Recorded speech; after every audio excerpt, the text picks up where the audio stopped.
तो everyone guys, आज के गुमे किसी के प्यार में ये देखने को मिलेगा। वैसे रजत को बहुत ही ज्यादा अफसोस बहुत ज्यादा डीपली सोच में पड़ जाता है कि जिंदगी भी क्या कभी किस मोड़ पे लाके खड़ा कर देती है। कभी कभी तो कुछ समझ में नहीं आता है। मैं समझ सकता हूँ कि इस वक्त सब मुझे बहुत बुरा आदमी समझ रहे हैं, पर अभी ये बात किसी को नहीं पता कि मेरे दिल में क्या तूफान चल रहा है। ये किसी को नहीं दिख रहा है। मैं क्या सोच रहा हूँ, मैं सही के साथ ऐसे क्यों पेश आ रहा हूँ, ये सब कोई जानने की भी कोशिश नहीं कर रहा है। ये सब कोई नहीं सोच रहा है। ये सोच रहा है कि सिर्फ मैं बुरा हूँ। तो वैसे रजत ये कहता है कि मुझे खुद नहीं समझ में नहीं आ रहा है कि मैं कैसे बताऊं कि अम्मी पापा को कि जिसे वो मेरी बच्ची समझ रहे हैं, कि अपना खून समझ रहे हैं, उसकी हर खुशी के लिए सब कुछ करने के लिए तैयार है। तो उनको भी नहीं पता कि उनकी पोती वो है नहीं। पता नहीं कैसे सुन पाएंगे ये सच, इसलिए मैं ये सच अपने सीने में दफन करके रखा हूँ। बोलता है रजत कि ये बात तो मैं किसी से डिस्कस भी नहीं कर सकता। ठीक है, बहुत हो गया, ये बात मैं अपने सीने में अब दफन नहीं कर सकता। मुझे कुछ पता तो लगाना ही पड़ेगा।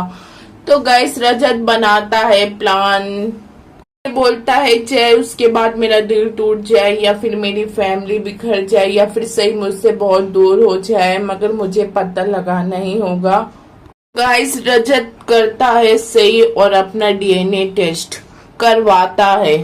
तो फिर रजत को रियलाइज हो जाता है। फिर रजत ये कहता है कि ये मैं क्या कर रहा हूँ, सही मेरी बेटी है। अगर मेरा खून नहीं भी है तो क्या हुआ, बेटी है, हमेशा मेरी बेटी ही रहेगी। वो पैदा हुई थी तो पहली बार मैंने उसे अपने हाथों में पकड़ा। मुंह से जो पहला शब्द निकला था वो है पापा। वो मेरे लिए था। वो सही मेरी बेटी है, उसको मैं अपने से दूर बिल्कुल नहीं जाने दूंगा।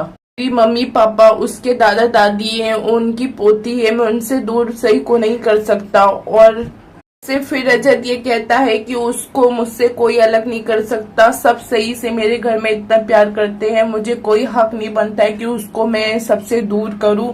तो वैसे फिर रजत जो डीएनए टेस्ट करवाता है तो फिर ये सब कैंसिल कर देता है।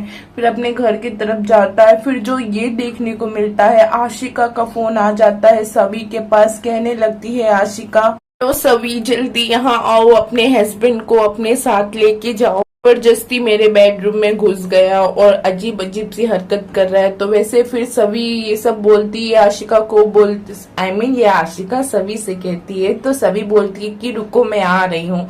तो फिर जब सभी उसके घर जाती है, आशिका रजत को देख के बहुत उल्टा सीधा कहने लगती है। तो वैसे सभी ये कहती है कि बस आशिका जी, बहुत हो चुका, और गुजरा हुआ कल आपको जो भी था वो मुझे नहीं पता, मगर आज रजत मेरे पति है, और मैं अपने पति के खिलाफ कुछ भी नहीं सुनूंगी उल्टा सीधा।